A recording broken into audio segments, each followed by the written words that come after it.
बहू और बुलेट। घर के बाहर फट फट फट की जोर से आवाज हुई। सीमा को लगा कि पटाखे फूट रहे हैं। वो डर के मारे घर से बाहर निकली। देखा तो सामने योगेश यानी कि पतिदेव एक बुलेट बाइक पर बैठे हैं। अरे डर गई क्या? बाइक लेकर आया हूँ तुम्हें घुमाने के लिए। सच में? मुझे लगा पटाखे फूट रहे हैं। अरे पटाखे भी फूटेंगे और मिठाई भी बटेगी। माँ को तो बुलाओ। माँ भी बाहर आ जाती है।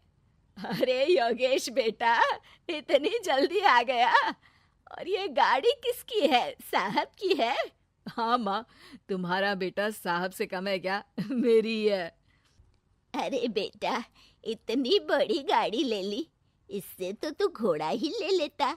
महंगी पड़ी होगी ना? माँ महंगी सस्ती छोड़ो और मिठाई लाया हूँ, गांव में बंटवा दो। अरे बंटवा क्यों दो? पीछे बैठो, गांव में बांट कर आते हैं। सब खुश थे। योगेश गांव के बाहर एक कोयले की खदान में मजदूरी करता था। मेहनत और अकल से उसने वहां ठेकेदारी का काम सीख लिया और सूझबूझ से ठीक ठाक पैसा बनाने लगा। गांव में बात फैल गई कि योगेश के घर धमाका गाड़ी आई है। ऐसी गाड़ी पहले कभी किसी ने गांव में तो देखी नहीं थी। योगेश और माँ गाड़ी से वापस घर आ जाते हैं। बेटा, बाबूजी ऊपर से देख रहे होंगे और आशीर्वाद भी दे रहे होंगे तुझे। वो होते तो उनको भी घुमाता माँ। पूरे गांव में नाच नाच के मिठाई बांटने जाते। जैसे मैंने नाच नाच के बांटी थी जब वो अपने लिए एक साइकिल लेकर आए थे। बस बस, बाबूजी दो बात भी सुनाते कि फटफट वाली फटफटी ले आया। सीमा आगे कहती है, अपने लिए तो ये गाड़ी ले आए और मेरे लिए? अरे ये गाड़ी तुम्हारे लिए ही तो है। पक्का मेरे लिए है? अरे पक्का तुम्हारे लिए है। अगली सुबह जब योगेश सो रहा होता है तो उसे बाहर से गाड़ी की आवाज आती है। वो घबरा कर चिल्लाता है, चोर चोर, मेरी गाड़ी ले जा रहा है, चोर चोर। माँ भी जागती है और योगेश के साथ दरवाजे की तरफ भागती है। जैसे ही दोनों बाहर निकलते हैं तो देखते हैं कि सीमा गाड़ी चला रही है। अरे बहू, नाक कटवाओगी क्या? ये क्या कर रही हो? अरे गिर जाओगी, ये क्या कर रही हो तुम? सीमा गाड़ी को रोक कर कहती है, सारे गांव में घुमा लाई, कहीं नहीं गिरी। क्या? सारे गांव में घुमा लाई? अरे लोग क्या कहेंगे बहू?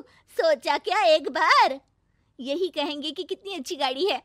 अरे तुम्हारे बारे में। हाँ, कहेंगे ना कि देखो कितनी अच्छी गाड़ी पर बैठी है। बहू गाड़ी रखकर योगेश और सासू माँ के पास जाती है। तुमने कब गाड़ी चलाना सीखा? हमारे बाबूजी के पास पुरानी स्कूटर थी, सीख ली।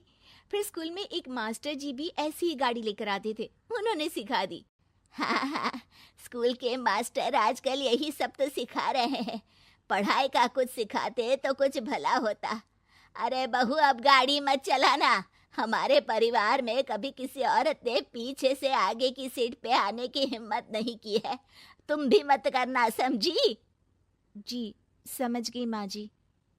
सीमा सास की बात सुनकर चुपचाप रसोई में जाकर उदास होकर खाना पकाने लगती है। सास सुबह सुबह मंदिर से पूजा करके लौट रही होती है। तभी उसे दो औरतें रोक लेती हैं और कहती हैं, अरे बहू को थोड़े अच्छे लक्षण भी सिखा दो। गाड़ी चलाने निकली थी, गांव की मर्यादा का कोई ख्याल नहीं है। वही तो। अरे पैसे आने लगे हैं तो क्या मतलब कि किसी रीति रिवाज को नहीं मानोगे?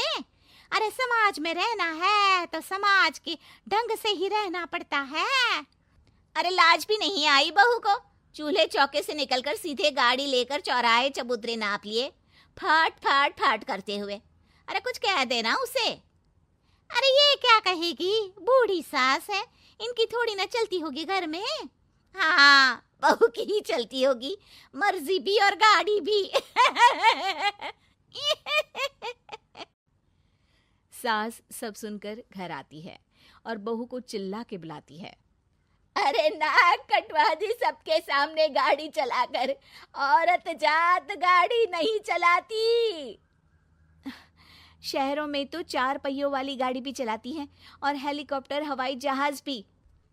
शहर में थोड़ी ना रहती हो मैडम साहिबा। आज के बाद गाड़ी से ही नहीं, यूं भी निकलना बंद तुम्हारा घर से। माँ सही कह रही है। कहीं भी जाना हो तो मुझे बता देना, मैं लेकर चलूंगा। आज माँ को तुम्हारे कारण कितनी बातें सुननी पड़ी। इतना कहते हुए योगेश वहां से चला जाता है। बारिश की वजह से कारखाने के रोड पर कीचड़ रहता है, इसीलिए योगेश गाड़ी घर रख कर जाता है और किसी से लिफ्ट लेकर कारखाने पहुंचता है ताकि नई गाड़ी गंदी ना हो। लेकिन शाम को इतनी तेज बारिश होती है कि उसे वापस आने का कोई साधन ही नहीं मिलता। बारिश बढ़ती जाती है, रात के 11 बज जाते हैं। रास्ते में एक नदी का ब्रिज है, अगर उस पर पानी आ गया तो योगेश कारखाने में ही फंस जाएगा। पूरी रात भूखे प्यासे बितानी पड़ेगी। घना अंधेरा, बिजली की कड़कड़ाहट और तेज बारिश। राजेश डर भी रहा था, ठंड से कांप भी रहा था। तभी उसे रोड से आती हुई एक रोशनी दिखती है। वो देखता है कि उसके सामने एक बाइक आकर खड़ी हुई है। वो ऊपर वाले को धन्यवाद देकर उस बाइक वाले आदमी की तरफ बढ़ता है, पर पास जाकर देखता है तो भौचक्का रह जाता है। सीमा, तुम यहाँ इतनी बारिश में गाड़ी पर?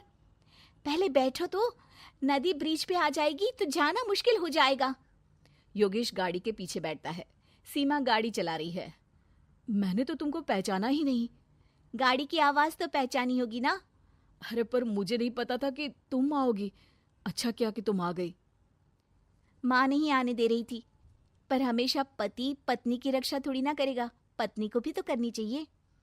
योगेश को सुबह अपने किए पर पछतावा होता है। उसकी आंख में आंसू आ गए जो बारिश की बूंदों में बह गए थे। उसके बाद सीमा को सास ने और योगेश ने खुशी खुशी समाज की सीमा लांघने की मंजूरी दे दी। अब वो जहां भी जाती फट फट फट गाड़ी पे ही जाती।